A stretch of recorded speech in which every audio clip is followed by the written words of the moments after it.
All right, so let's continue with Genesis 17 for Genesis January, day 9. So we're going to continue off with Genesis January.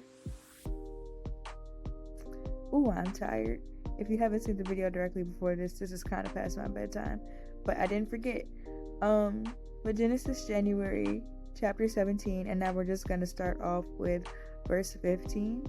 Then God said to Abraham, regarding Sarai, your wife, her name will no longer be Sarai. From now her name will be Sarah, and I will bless her and give you a son from her. Yes, I will bless her richly, and she will become the mother of many nations.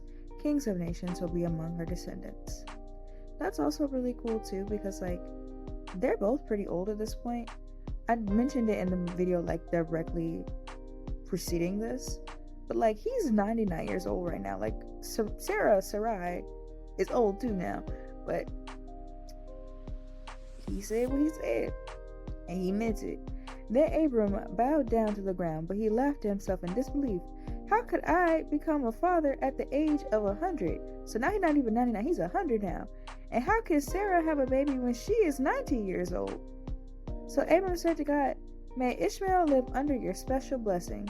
Because he's like, oh, you mean my first son? And then God no. God replied, no, Sarah, your wife, will give birth to a son for you, and you will name him Isaac. And I will confirm my covenant with him and his descendants as an everlasting covenant.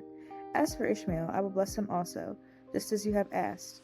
I will make him extremely fruitful and multiply his descendants. He will become the father of 12 princes, and I will make him a great nation.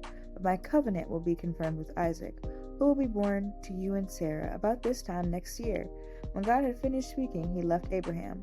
On that very day, Abraham took his son Ishmael and every male in his household, including those born there and those that he had bought, and then he circumcised them, just as God told him. Abraham was 99 years old when he was circumcised, and Ishmael his son was 13. Both Abraham and his son Ishmael were circumcised on that day, along with all the other men and boys of the household, whether they were born there or bought as servants. All were circumcised with him. I ended the last video with this. But why is that the covenant?